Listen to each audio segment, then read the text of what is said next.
కోసం ఆగదు సోదరా, సందేశం ఇస్తుంది సమయం నీకేరా. ఎగిరే పక్షి నీ కోసం నేలకు రాదురా, సంకల్పం ఉంటే చాలు నింగి నీదేరా. నడవాలి గెలవాలి నీ కొరకే నీవు, కాదేది అనుకుంటే నీకేది బరువు. నీ విజయాలే ఓ చరిత్రలై రేపటి తరముకు పునాదిగా. ఏ నిమిషం నీ కోసం ఆగదు సోదరా, సందేశం ఇస్తుంది సమయం నీకేరా. ఎగిరే పక్షి నీ కోసం నేలకు రాదురా, సంకల్పం ఉంటే చాలు నింగి నీదేరా.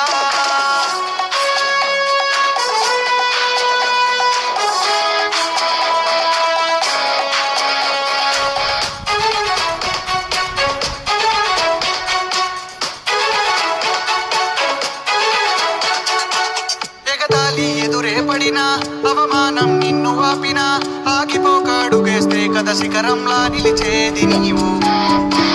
అందరూ బాగా చదువుకోవాలి,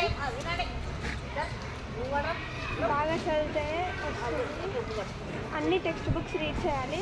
టీచర్ వాళ్ళు చెప్పింది మనం ఇంటికి వెళ్ళి మళ్ళీ చదువుకోవాలి, అట్లయితేనే అర్థమవుతుంది. ఎగ్జామ్స్కి బాగా ప్రిపేర్ కావాలి. అందరూ డైలీ స్కూల్కి రావాలి. Thank you. అలా చదువుకుంటేనే మనకు ఎగ్జామ్స్ అప్పుడు వచ్చు అని అప్పుడు పర్ఫెక్ట్ ఉంటుంది, ఇంకా పర్ఫెక్ట్గా నేర్చుకోవచ్చు.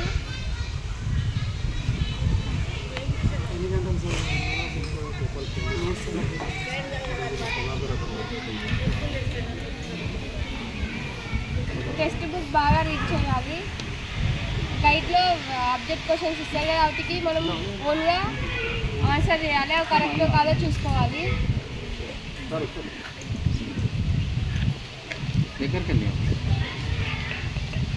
మామూలుగా ఉన్న టైం వేస్ట్ చేసినావా, టీవీ చూసినావా, మొబైల్ చూసినావా, రిలేషన్ చుట్టాల పెళ్ళిళ్ళలో వినావా, ఇంతవరకు మానుకున్నాం. కొన్ని త్యాగం చేయవలసి వస్తుంది కదా, అన్నీ కావాలంటే సాధ్యం కాదు కదా. తర్వాత రైటింగ్ బాగా లేకుంటే మీరు ఒక పని చేయండి, టైం ఉన్నప్పుడు ప్రాక్టీస్ చేయండి. కంటెంట్ ఎట్లా రాయాలి, ప్రశ్న ఎట్లా రాయాలి, ఇంట్రడక్షన్ ఎట్లా రాయాలి, బాడీ ఎట్లా ఉండాలి, ముగింపు ఎట్లా ఉండాలి, ఏ పాయింట్స్ రాయాలి. అందరూ సేమ్ ప్రశ్న రాస్తారమ్మా. ఒకరికి 10 వస్తుంది, ఒకరికి 5 వస్తుంది, 6 వస్తుంది. ఎందుకు వస్తుంది చెప్పు? మీరు రాసే పాయింట్స్ మీదే కదా, అవునా కదా. ఎట్లా స్టార్ట్ చేసారు, ఎట్లా ఎండ్ చేస్తున్నారు, ఏం సబ్జెక్ట్ రాసారు, అర్థమైందా? చెప్పండి. పర్ఫెక్ట్.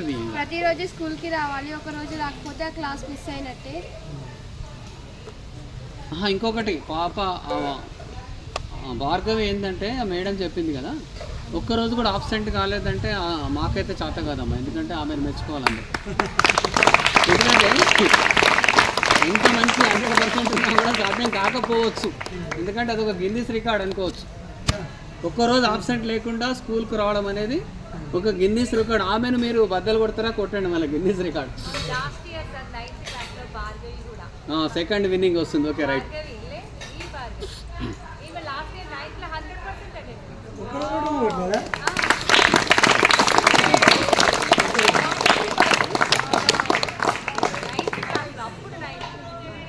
ఇప్పుడు 10th కదా, చాలా పర్ఫెక్ట్. చూసారా? కూర్చోండి. ఆమె ఎన్ని త్యాగాలు చేస్తే 100% అంటే పెళ్ళిళ్ళు కానీ ఎంత ఇప్పుడు బేఫికర్ కదా. ఇప్పుడు ఒక స్వతంత్రం వచ్చింది కదా, ఇప్పుడు ఒక సిస్టమేటిక్ వచ్చింది. ఇప్పుడు ఏంటంటే ఇంటర్మీడియట్ వచ్చిన తర్వాత కూర్చోలేవు అని ఏముండదు పరిస్థితి. ఆమెనే చదువుకోవాలి. ఇప్పుడు 1000కి 1000 తెచ్చుకోవాలని ట్రై చేయాలి. అర్థమవుతుందా? ఇంకోరు నెక్స్ట్ వైష్ణవే దామారండి, సమీరా సుల్తానా.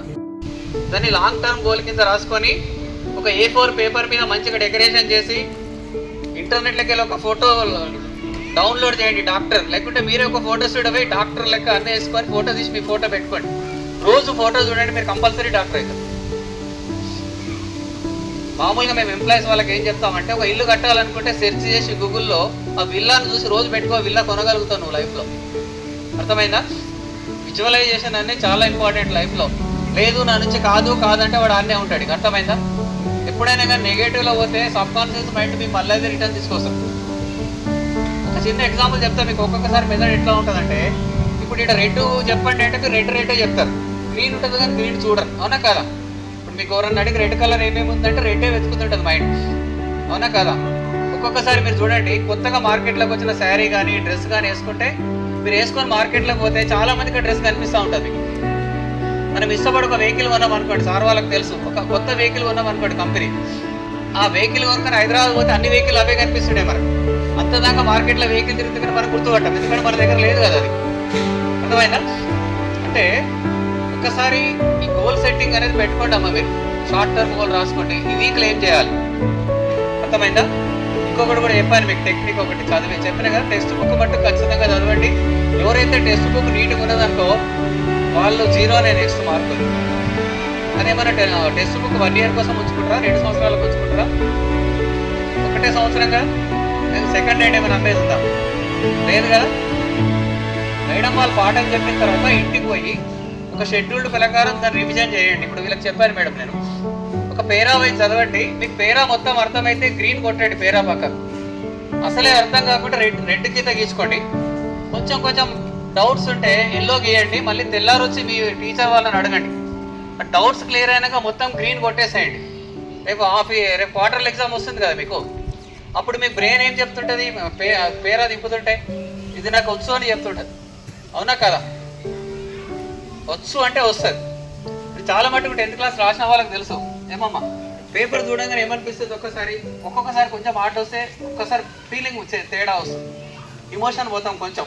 మళ్ళీ తర్వాత ఏం చేస్తాం, మనము రాసుడు స్టార్ట్ చేస్తాం. మనకు నచ్చిన కొంచెం ఆటోమేటిక్గా రన్ అవుతామా లేదా? అంటే వీళ్ళ ఎక్స్పీరియన్స్ అక్క వాళ్ళకి తీసుకోండి మీరు అవసరమైతే, అవునా కాదా?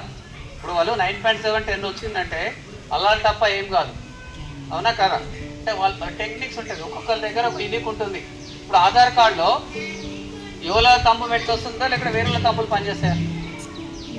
ఎవరది వాళ్ళకేనా అన్నప్పుడు ఎవరు తెలియదు వాళ్ళకే ఉంటుంది కదా. కంపేరింగ్ చేసుకోవచ్చా? కంపేరింగ్ చేసుకోవచ్చు. చూడు ఎప్పుడైనా కానీ తల్లిదండ్రులు కంపేరింగ్ చేస్తారు, ఫలానా బాబుకి ఇట్లా వచ్చింది, ఫలానా వాళ్ళకి ఇట్లా వచ్చింది. కంపేరింగ్ చేసే ప్రాబ్లం ఏమవుతుందో తెలుసా? ఇప్పుడు నేను ఒక ఎగ్జాంపుల్ చెప్పొద్దు కానీ ఫాదర్ మదర్ ఉన్నప్పుడు చెప్పాలి, మీకు చెప్పొద్దు అది. ఒకసారి మేము ఫాదర్ మదర్ పిలిపిండి నేను చెప్తాను. కంపేరింగ్ చాలా డేంజర్ ఉంటుంది పరిస్థితి అది. అంటే వాళ్ళ ఉనికికే ప్రమాదం అవుతుంది. ఎప్పుడైనా వేరే వాళ్ళని కంపేరింగ్ చేయొద్దామా? ప్రతి ఒక్కరికి కూడా మీకు ఖచ్చితంగా ఒక తెలివి ఉంది, మీరు మాట్లాడగలుగుతారు, చదవగలుగుతారు, రాయగలుగుతారు, ఒక నమ్మకం అనేది ఉంది. మీరు నెక్స్ట్ ఇయర్లో ఖచ్చితంగా 10th క్లాస్లో సంగారెడ్డి జిల్లాలో ఒక 25 మంది 10, 30, 35, 40 వరకు సెటిల్ ఉంటుంది. స్కూల్ ఎక్కడో పోతుంది. అది ఆశ అనేది ఉండాలి. ఏది ఏమైనా ఊహించని పరిణామాలు వస్తాయి.